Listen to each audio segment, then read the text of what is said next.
Hello, ladies and gentlemen. My name is the Faces Digest, and welcome back to the ABC Murderers. Maybe Mrs. Marbury likes to play in her free time. Right. Well, welcome back. In the last episode, we actually made it. I believe we have made it nearly to the end. How do you do? You must be Mr. Hercule Poirot. Chief Inspector Chubb told me that you might be coming.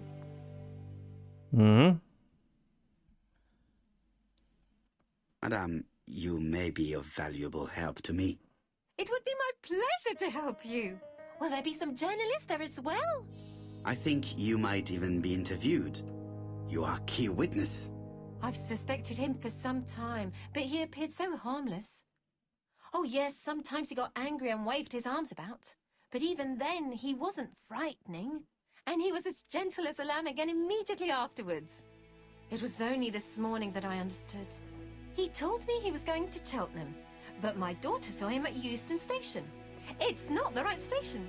To get to Cheltenham, you have to take the train from Paddington. And what's more, Mr. Cuss left behind an ABC with Doncaster underlined. As you can imagine, when I saw that, I called Scotland Yard. Well done. You were right. He did go to Doncaster. So I was right to warn the police. Tell me, did you have any other reason to suspect Mr. Cust? Well, he's odd. Sometimes he coughs really loudly and complains that his throat is burning, and sometimes he talks to himself and stares into space. He told me that it was because of a wound he got in the war. His head hasn't been quite right since, he said. And then he was in Churston when that millionaire got murdered. I found his train ticket when I washed his coat. He didn't want me to wash his shirt. He washed it himself. But I did see big brown stains on it. Do you think it was blood? Well, when I saw them, I thought, look, he spilled his wine or his soup all over himself. But now that I think about it, well, they did look like blood. Cust used to travel for his work. Is that correct? Oh, it wasn't for pleasure. He was always unwell on trains. But he had to sell his stockings around England. I have to respect my engagements, he used to say. Do you know where Cust was at the time of the murder in Andover and Bexhill? On June the 21st and July the 25th? No, I don't know. That was a while ago, you know. But surely you keep a register. It won't do you much good. Mr. Cuss rents his room for the year. If he goes away for a few days, I have no reason to make a note of it. I remember one thing. Bexhill by the sea, right? Indeed, it is a large seaside resort. Well, as it happens, at the start of July, Mr. Cust asked me to repair his bathing dress. Suspicious, huh? Very interesting. Please continue. I also forgot to say that he started buying newspapers that talked about the case. When did he start buying the newspapers? Let's see. I think it was just after the millionaire's murder in Churston. He didn't seem all that interested before that. That will be all for now. I'm going to take a look at his room. Take the key on the counter. Well, okay, that was surprisingly helpful. I should check the register. Mrs. Marbury may have been hiding something from me. I don't think my register will help you. Mr. Cuss rents his room all year. If he goes away for a few days, I have no reason to make a note of it.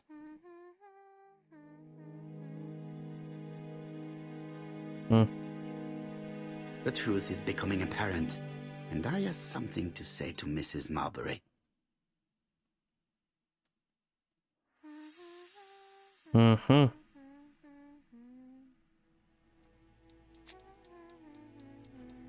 This woman appears to be in a good mood.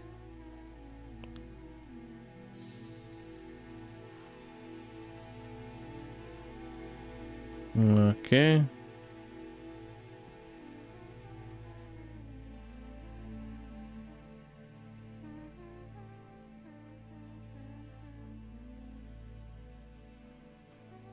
I really would like to help, but I think I've said all I have to say.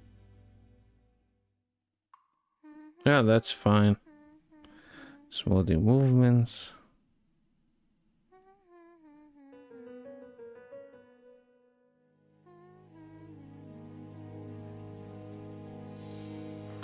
There we go. Mrs. Marbury is in a good mood. She's working very precisely in producing incredibly thin peel.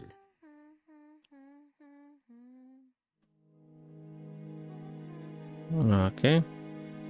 Mrs. Marbury, if I am to believe the register, you rented room 306 to a certain Mr. Fishman on the day of the Bexhill murder. Room 306 is Cust's room.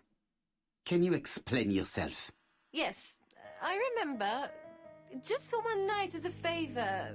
Mr. Cust was away, all my other rooms were taken, and poor Mr. Fishman had nowhere to go.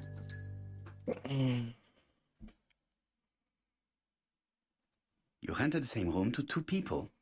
Very profitable, but quite illegal. But I didn't harm anyone. I was only helping everybody out.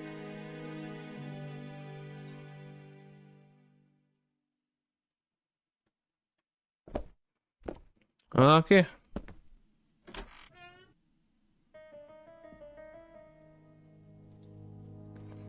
Let's take a look in the closet here. The Bexhill Daily paper, dated from the day of the Bexhill murder. Trousers, white shirts, everything has been washed very well. Most probably the bathing dress repaired by Mrs. Bathing? Marbury's expert hands. All the main articles referring to the ABC case are here, from the Churston murder onwards. Nothing before that date. Okay. Interesting. ABC guides, enough to sign about a dozen murders. It's closed. It's closed. I'll open it.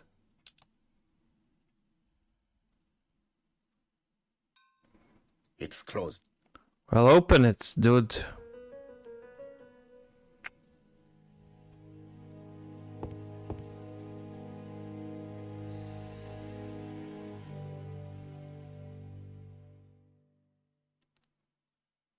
Okay. What is this? Laudanum Cameron's Chemists. Laudanum, a medicine for coughs. It is what Dr. Clark prescribed for Mrs. Asher. Mm-hmm. This subject will probably be useful to me. Will it?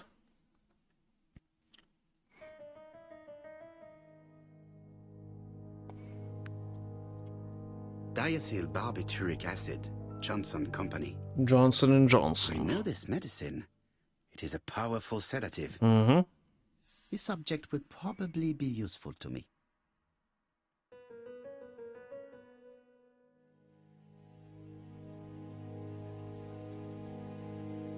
Okay. Let's take a look at the How bed. hopeful. This place is a real mess. Indeed.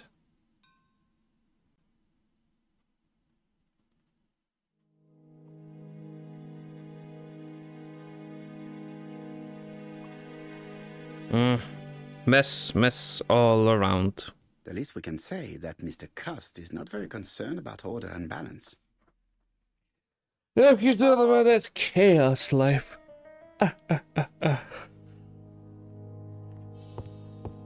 Let's take a look over here.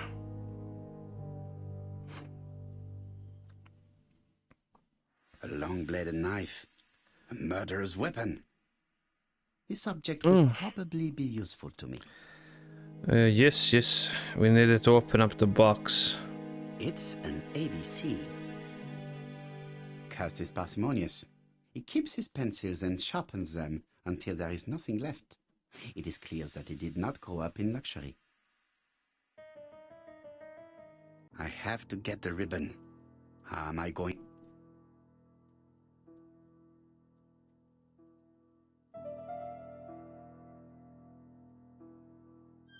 The right-hand reel has been removed. We'll need to remove the left one as well. The left-hand reel has been removed.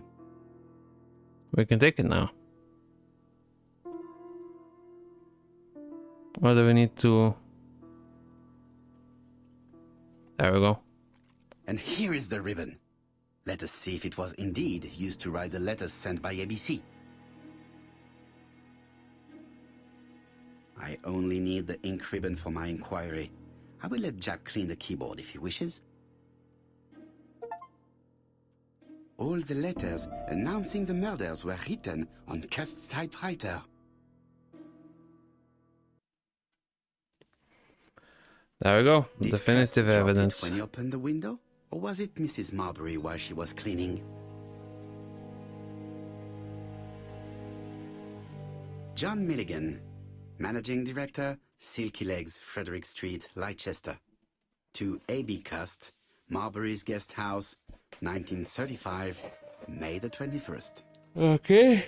Dear Sir, further to our letters dated 5th and 10th of the month, we confirm we are you as door-to-door salesman, according to the conditions stated in our previous letters. We will send you the articles by mail and also a Redfield typewriter you will be using for every business letter. Oof. Regarding the schedule of your rounds, please do as following. June 21, Andover. Arrive by train the 20th in the evening and get a room at Station Hotel. Start your turn in the north part of the town. This letter establishes that Cust went to Andover, but the ink has hidden the destinations of his other trips. I know from Mrs. Marbury that he went to Churston. I just have to show that he went to Bexhill, and I will have proved that he was present at all the crime scenes. Nice. So we got a plethora of evidence here. We just gotta open up this last one. This knife is very useful. Who knows? Maybe it never cut anything other than string. Stockings. Stockings.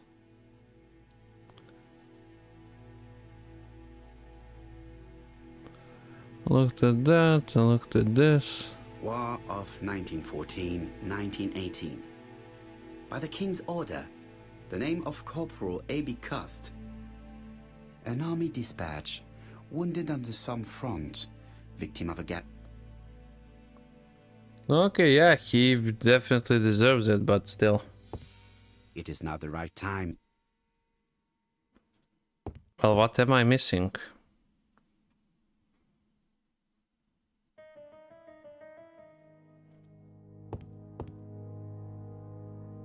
The least we can say that Mr. Cust is not very concerned about order and balance. No, he really is not.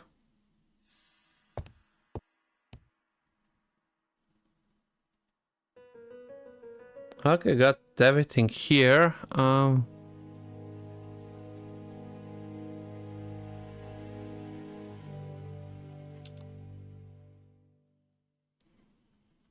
quite sorry.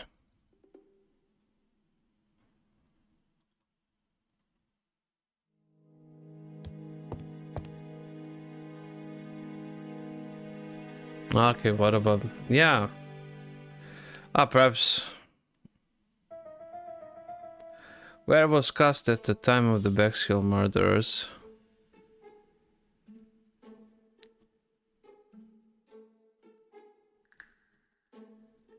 Okay. He was probably on that day. The register.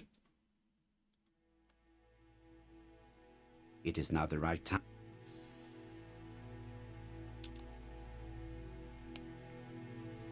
Okay.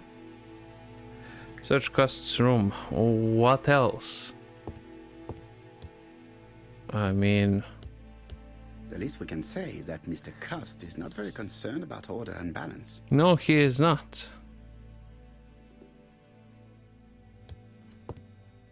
A.B.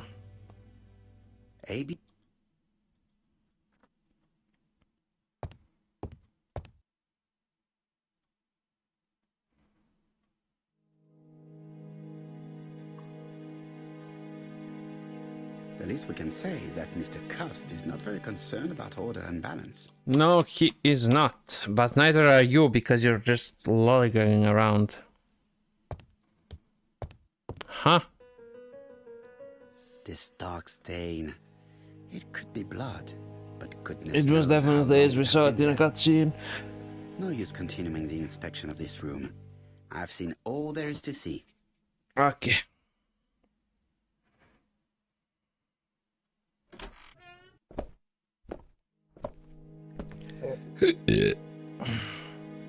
Goodbye, Mrs. Marbury. Thank you for your help. Bye. Ah, Chief Inspector. I was about to leave. Good evening, Chief Inspector. Welcome. Please excuse me, I must go to the kitchen. I'll leave the key of Mr. Cust on the counter. I'm sorry I'm late. I've spent ages with the Doncaster police. And you? I have established one fact. On 3 occasions, Cust was at the scene on the day of the crimes.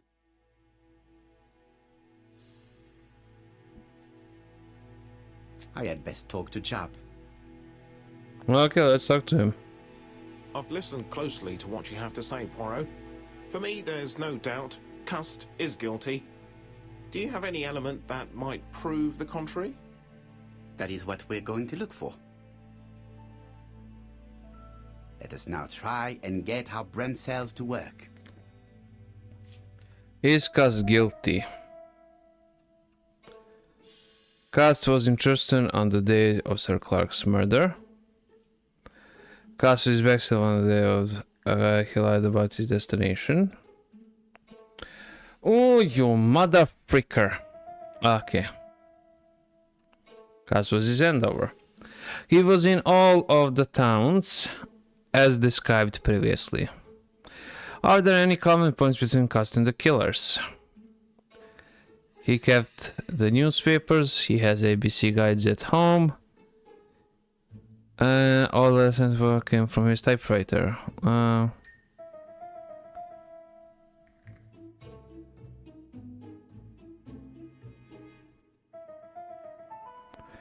there any common points between Cust and the killer? Well, yeah.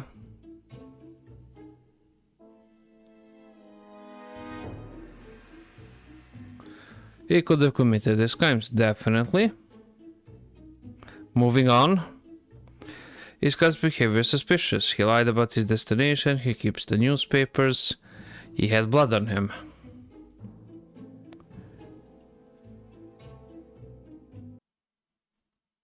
The evidence against Cust is overwhelming. His presence at the scenes, the knife, the blood-stained shirt, the ABCs in a box. C'est vrai. However, the blood Mrs. Marbury saw on Cust's shirt may have been his own. According to his medical records, he suffers from hemoptysis. The murderer cut Sir Carmichael's throat from behind, and the blood spurted outwards. You would expect the murderer's shirt to be stained on the sleeves, not on the buttonholes, yet we see quite the opposite. You would expect the murderer to keep the newspaper articles about his crimes. But Cust's collection starts in Cheston, as if it discovered the case rather late. I agree it's troubling, but it doesn't change my mind. There's small details that we should be able to clear up by questioning Cust. When can we talk to him? Doncaster is sending him to us on the first train. Are they questioning him already? He says he can't remember a thing. It's plausible. Doctors say he suffers from absences and amnesia. Mrs. Marbury has confirmed this. He may have done the murders in an altered state. A familiar situation. It's not enough to clear his name. Dr. Thompson insisted that even if you don't know what you're doing, you never commit a murder without wanting to. Très intéressant. I shall remember that. Right. I'll go and examine the suspect's room. Chief Inspector, I took the liberty of removing a few clues to examinatum. All right, we'll discuss them tomorrow. In the meantime, I'm going to see if you've missed something. Please do.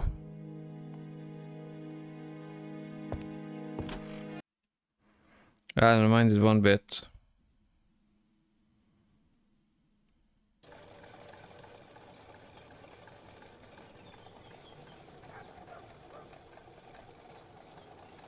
Yeah, let's go back. To Scotland Yard, please.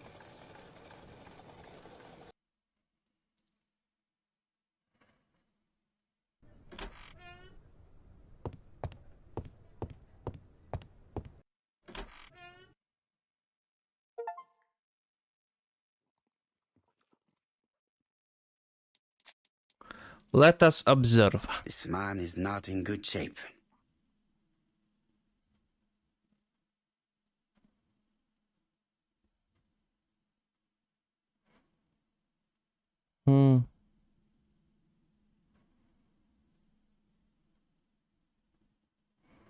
Crumpled jacket, okay. He is worried and very tired, and other police have been hard on him.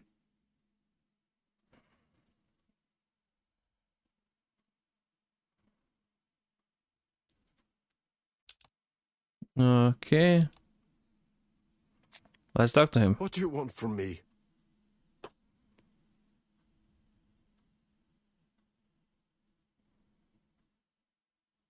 Good day, Mr. Cust. I am Hercule Poirot. Ah, you're the detective.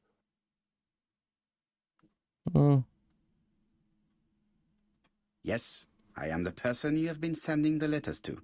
I didn't write these letters. I've already said so.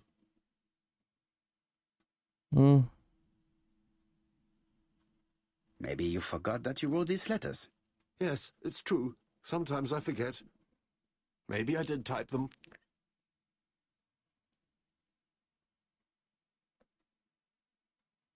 Are you capable of murder, Mr. Cust?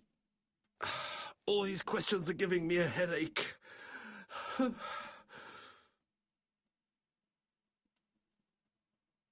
You suffered during the war. It's true. I was wounded. I suffered. But the army was the only place I didn't feel inferior.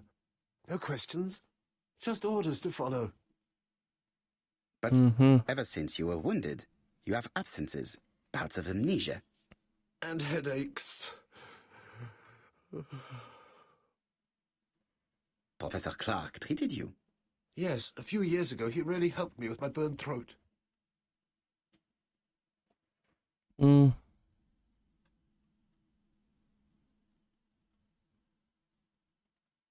to thank him, you murdered him? Stop talking about these murders.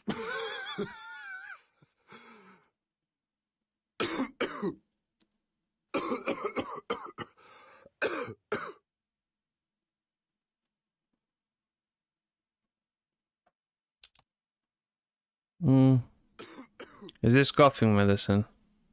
Laudanum.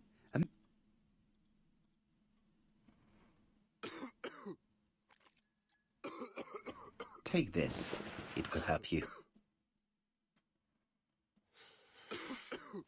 Thank you.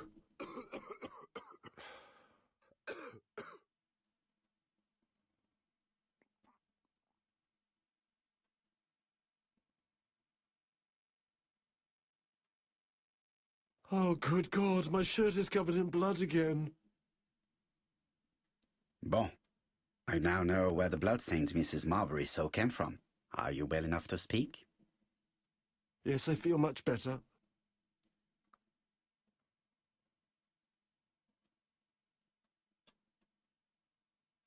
Of course, you never considered killing a doctor who took such good care of you. No, never. Okay.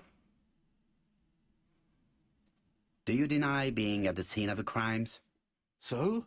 There was no harm in being there. It was only for my work. You were seen at all the crime scenes.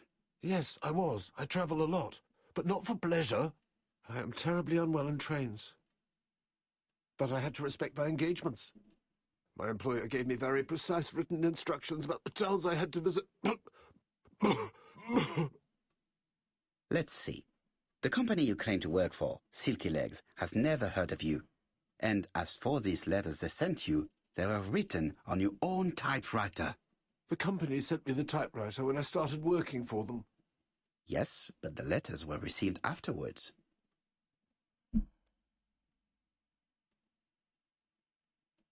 So it would appear that you typed them before sending them to yourself. Yeah. I don't remember. Good God! I don't know what's happening to me. My head hurts terribly. Yeah, he's not the killer.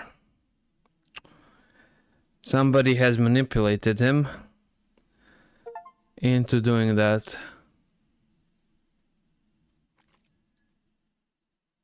take this. It will help you.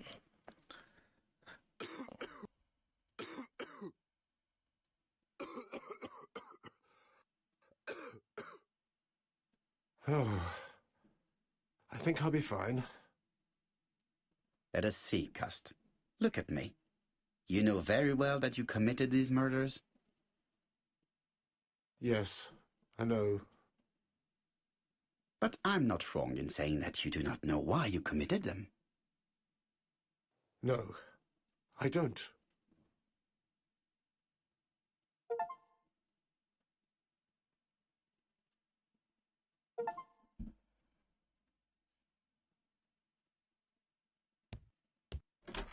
Mm-hmm. And what conclusions have you drawn? He's not guilty. It might help us to understand him a little better. Let us now try and get our brain cells to work. Okay. What do you know about Cust's health? He has a problem with his throat. He has a problem. He suffers from abscesses. He had no reason to kill. He suffers from hematopsis. Mentally and physically, we're not really. Yeah, somebody is using him. I kind of figured that one out. I mean, it's pretty obvious.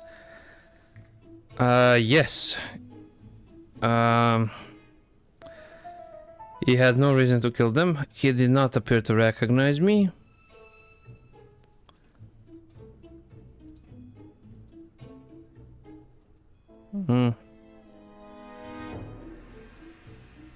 Okay, hold on. That and that. That and this.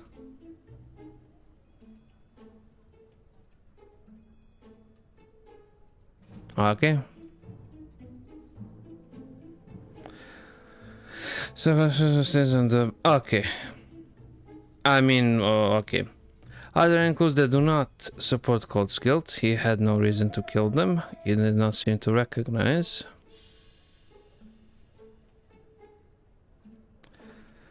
There's a so this will show that Cust is not guilty. Okay. Shut out that Cust is guilty. He had blood on him. He had no reason to kill them. Not guilty. Okay. I don't see any clearer than before. This is worse. There is one point to highlight. C'est curieux. Cust admits that he killed, but he does not know why. What did Dr. Thompson say? Even if Cust killed while in an altered state, it still must have been his deepest desire. He must have had a motive. Let's keep it simple. Never mind his motive. He confessed. But you see, he can confess to anything and everything.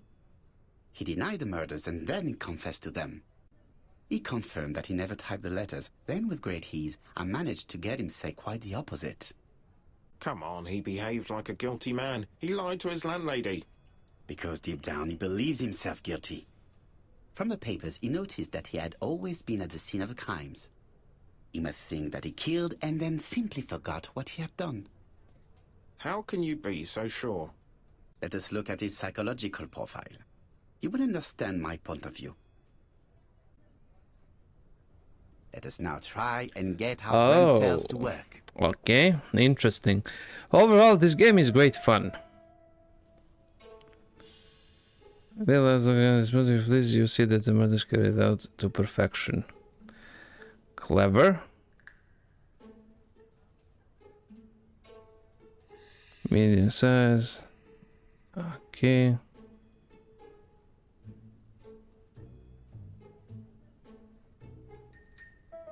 Mediocre. Killed when the street was packed with people. That's rather bold. Self-confident. Hesitant and shy. Easy to influence.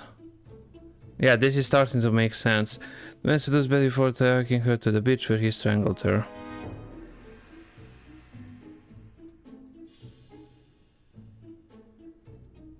Not the sort of man you notice. Without any charm. Passenger timetable. Maybe the murderer likes trains. He does not. He absolutely hates the trains. The killer is himself to confess his crime. He never forgets to leave his intriguing signature behind. Cold. Aha.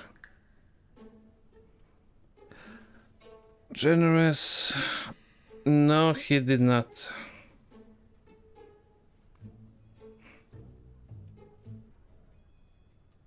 You see? Cuss' character is quite the opposite of the murderer's. But if he's a madman, can we really talk about his character? You know very well that our murderer does not behave like a psychopath. Apart from the signature, there is no ritual or repetition in the choice of victims. Very well, you're right as always. So we have no confession, no culprit, no suspects, nothing. And all that after 2 months of inquiry? What should I do? Have faith. Just give me 24 hours.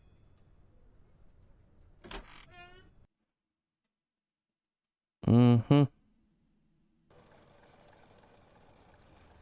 Okay. It's not a good time. Okay, so I missed one of the achievements. To White Okay. Heaven, please.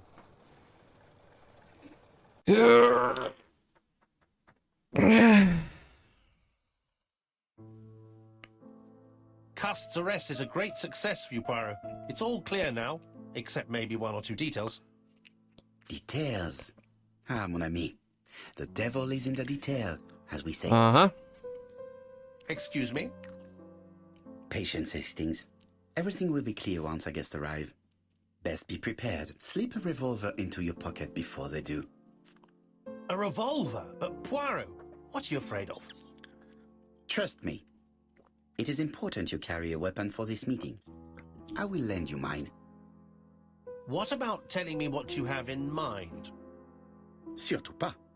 You wouldn't be able to play your role. Wait 1 moment, I will bring you my weapon. Okay.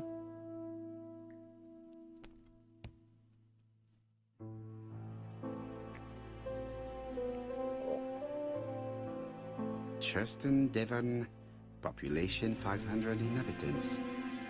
Hourly of trains. London, Churston. Trains of evening. London, 6:45 p.m. Newton about 11 a.m. Churston, 11:45 a.m. Okay, who cares about the trains, my dude? Hastings' photo album. Mm-hmm. He's very proud of his bag. Yeah, he should be there. Some nice sketches there. Okay, let us move on. We gotta beautify ourselves. Oh, nice.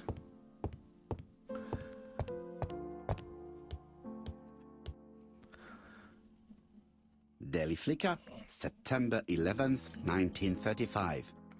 ABC affair. The latest victim in a narrow escape. The ABC murderer arrested in Doncaster in tragic circumstances. His name is A.B. Cust. He's struck in Andover, strangled in Bexhill, stabbed in Churston, and in Doncaster, he attempted to kill without any weapon other than the terror he inspires. His latest victim would have been Dick D. Dunbar. Mr. Dunbar, a hotel owner, collapsed when he found out suddenly that the killer was staying at his establishment.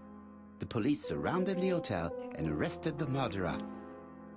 Thanks to the quick intervention of the ambulance team, Mr. Dunbar is currently in hospital recovering from a cardiac arrest. The Lancet, September 11th, 1935. General Medical Journal.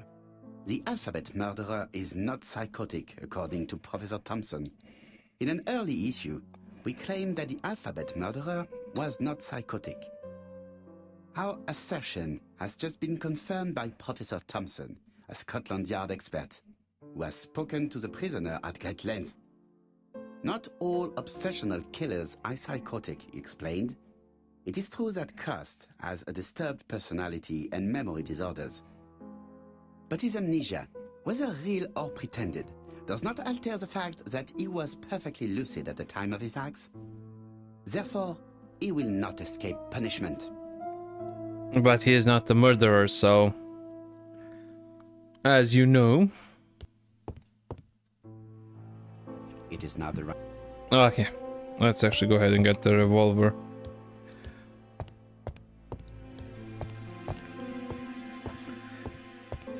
Let's see over here. Blank ammunition are blank cartridges. The others are real bullets. Wait, what?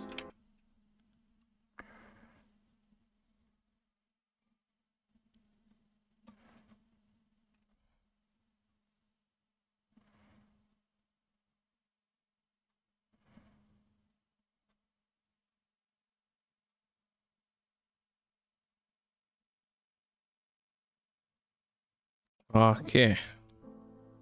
The revolver is loaded with blancs. I still Blancs. have time to choose real bullets.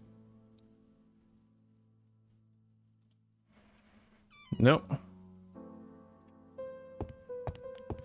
Okay, let's give him the thing. What about telling me what you have in mind? Surtout pas.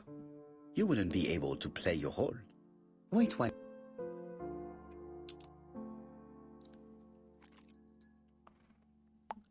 Voila, I entrust you with my weapon. It has hardly been used, it is almost new.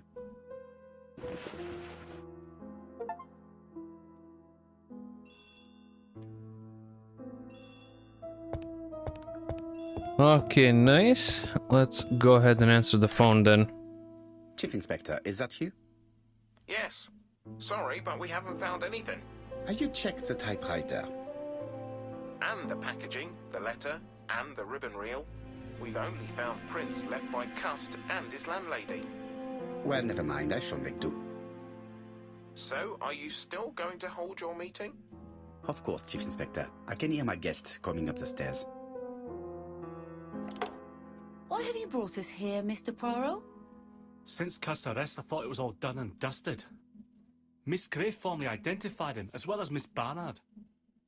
Yes, and the stockings he saw drove the same brand as the ones found at my aunt's. This is all true. However, a case is not closed if some questions remain open. And one question is, why did the murderer send me his letters? Why did he challenge me, Hercule Poirot? Perhaps he wanted to play with you, to taunt you. Xenophobia? Maybe he didn't like you because you're foreign. I may be wrong, but maybe by provoking you, he was looking for glory? All Possible. these theories should be studied. Let us now try and get our brain cells to work. Mm-hmm.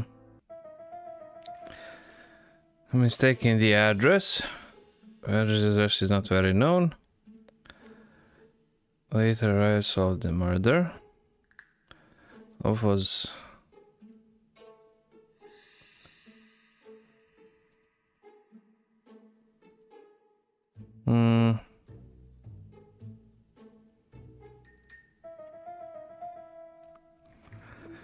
Okay. Let's go like this.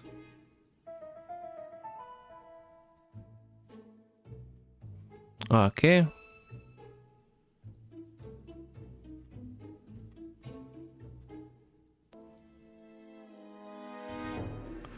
Okay.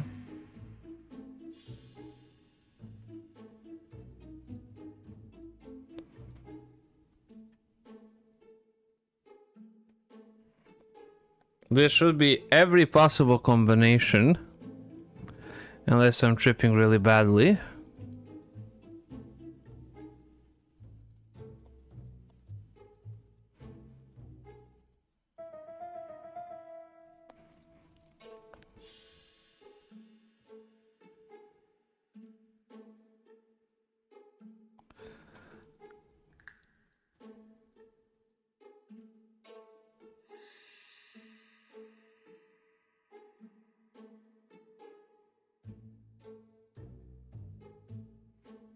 Okay.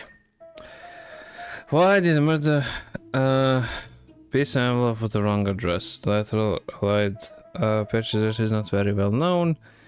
The error in the address caused the letter to be delivered late. Mother always warned. The murder challenge for xenophobia.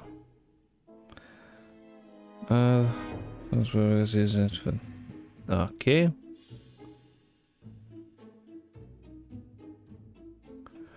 So saved the murderer. There we go. The mistake is the mistake is intentional, definitely. But I'm gonna say another Hercule Pra. Inferiority, glory, xenophobia. This is not very well known. Okay. Is everything clear now? You might like to explain your reasoning again. Of course. First of all, remember that the murderer made it a rule to always post his letter before the murder. He never digressed from that rule. However, in Churston, he encountered a problem. The village has only 500 inhabitants. With advance warning, it would be easy to arrest him. Therefore, the murderer delayed his letters deliberately with the wrong address. The plan wouldn't have worked if he'd sent it to Scotland Yard or the papers because everybody knows their addresses. The mistake would have been corrected and the letter would have been on time. That is why the murderer chose me as the recipient.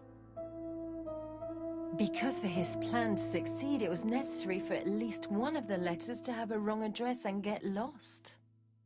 It was very cunning. Absolument. It is a very subtle plan. It matches the profile we have drawn up of him perfectly. That of an intelligent, daring and calculating murderer. But that's not how you describe Cust. You are quite right, mademoiselle. Like you, I find it hard to believe that this dull character is the clever murderer we are looking for. Do madmen... I mean, if he's mad, he might have two very different sides. No doubt. But the murderer is not mad. All the specialists agree that he does not have the profile of a psychopath. But if Cust is not guilty, how do you explain his presence at the scene of the crimes? Mr. Clark, the answer to your question is in the medical records of your brother's patients. Documents which Cust most certainly did not have access to. Let us now try and get our brain cells to work. What do we know about Cust? Cust is easily influenced, caused by newspapers.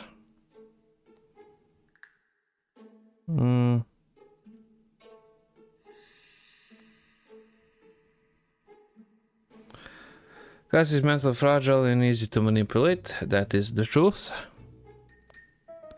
What has been considered as the crime since?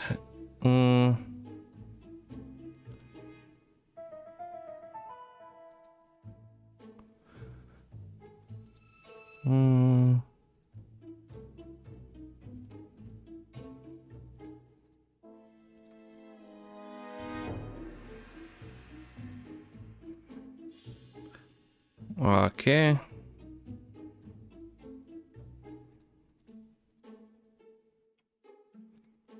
Well, since there are two, we can just shuffle them like this.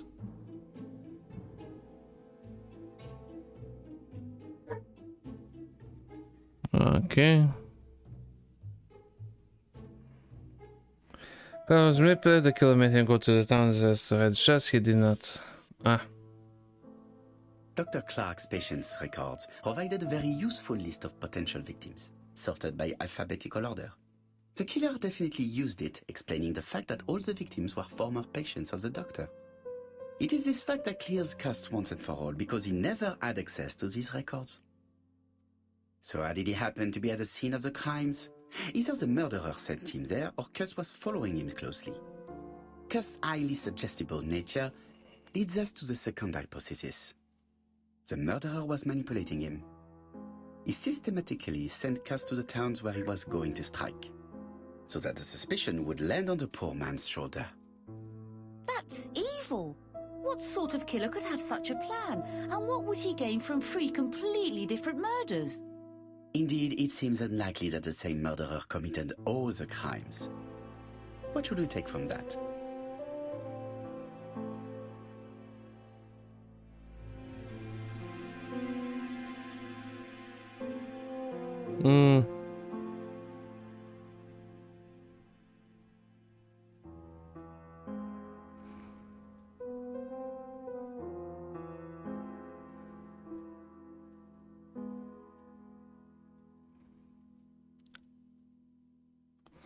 Actually, the theory with 3 murderers makes sense.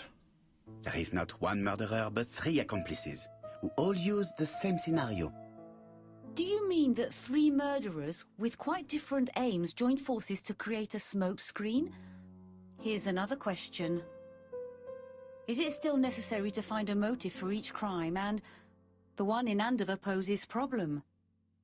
Why was poor Mrs. Asher killed? Indeed. It would be best to forget the theory.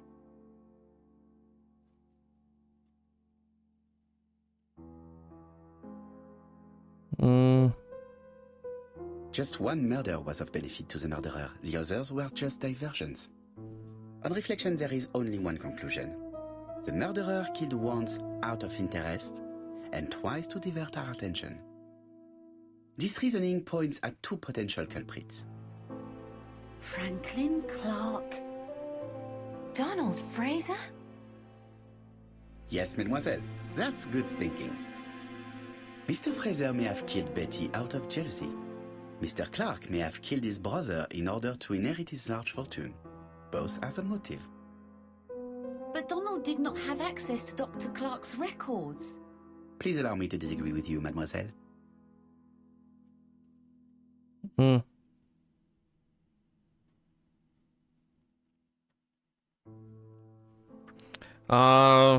What actually did happen?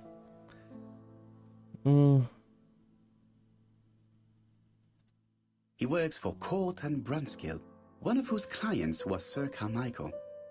It doesn't prove that I went to Comeside. You could have done it, and you may have used the opportunity to take a look at Sir Carmichael's records. You think I'm guilty? You or Mr. Franklin Clark? That's ridiculous. Both of you have a motive. The question is, which of you has the profile that most resembles the murderer? Let us now try and get our brain cells to work. He's not clever.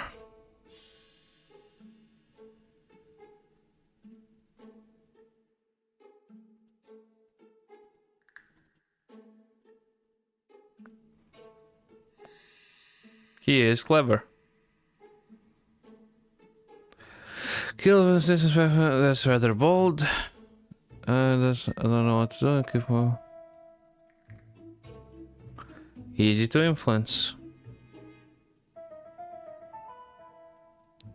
This is ready for taking her to the beach where he strangles her.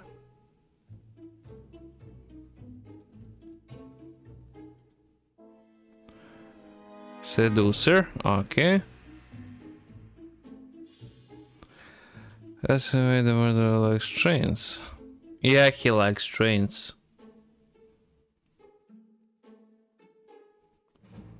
But he never gets to leave his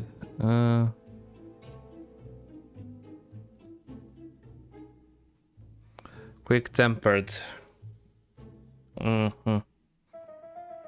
That's very generous of him. Okay, he is generous, but that's a little bit of a stretch, don't you think? Ladies and gentlemen, Donald may share many character traits with the murderer, but he does not have his cold indifference. He has a temper. It is hard to imagine him planning anything. Also, jealousy is his motive, and crimes of passion are rarely planned. Right, I suppose it's my turn to be subjected to the same scrutiny. Absolument, Mr. Clark. Let us now try and get our brain cells to work. Absolutely, Mr. Clark. Okay, clever.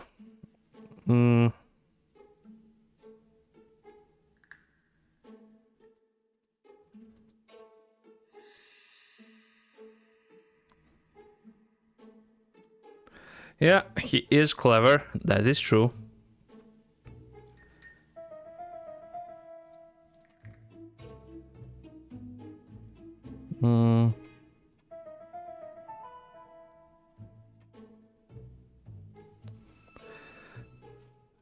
Self-confident. That's true. Thinking, yeah, he is a seducer.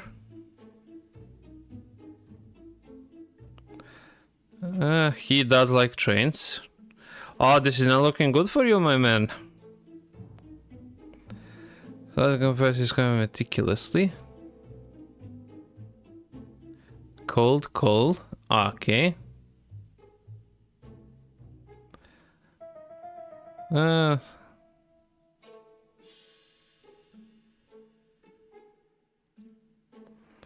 He is generous, that much is certain.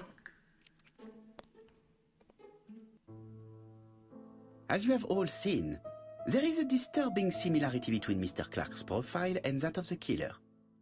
In actual fact, it is exactly the same. Mr. Poirot, your psychological studies are interesting, but your conclusions do not add up. Why would I have wished my brother's death? The inheritance is lawfully mine. I just have to wait. No, you had to act quickly.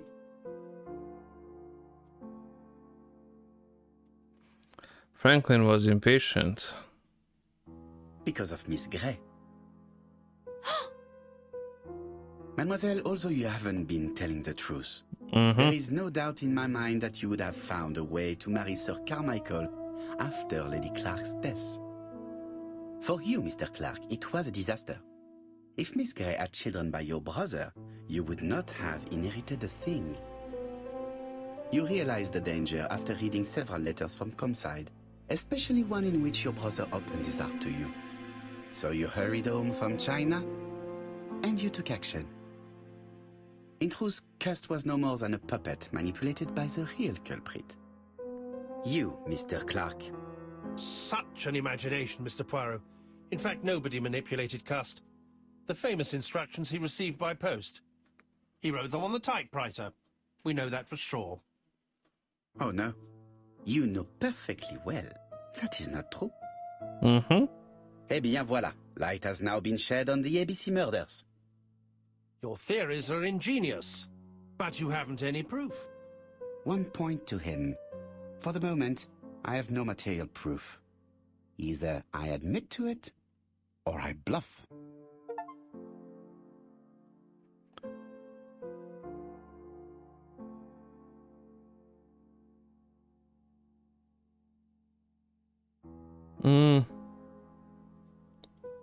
One thing proves it. The prints you left on Cust's typewriter. Enough. Oh, of course you wiped the typewriter before sending it. But not carefully enough. Scotland Yard has found your print along with those of Cust. I understand why you never wanted to lend me your new typewriter, and why you were searching through your brother's things. And the hole you dug on the moors. What did you hide there? The knife you used to kill your brother? Game, set, match. You win, Mr. Poirot. But it was worth trying.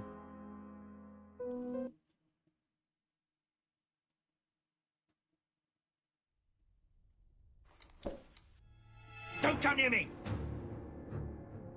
I'll never let you take me, Mr. Poirot!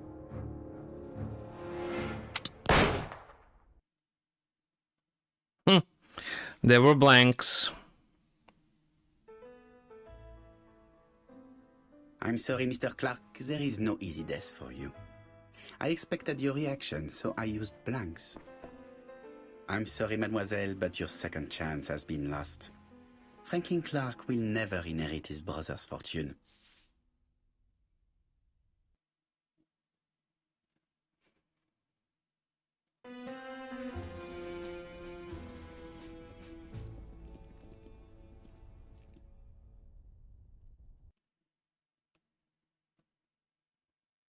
Okay, nice.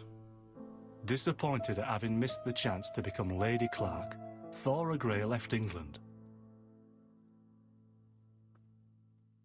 Donald Fraser and Megan Barnard married. On Poirot's recommendation, Mary Drower started to work for Lady Clark. The elderly lady's condition suddenly took a turn for the better. And a few months later, to Dr. Logan's great surprise, she was back on her feet again. According to this eminent physician, it appears to be an extremely rare case of spontaneous remission. Lady Clark has enjoyed very good health ever since. She was poisoning her. Oh my lord. Journal of an Innocent. The incredible story of ABC. As for A.B. Cust, after being advised by Poirot, he made a great deal of money by selling his story to the press. And as for me, and with business booming, the Black Swan has become the #1 tourist attraction in the whole of Yorkshire, even more popular than York Minster. The coffee hits.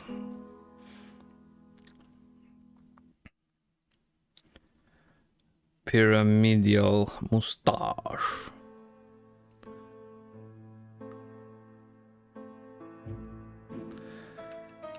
Yeah, that's basically it.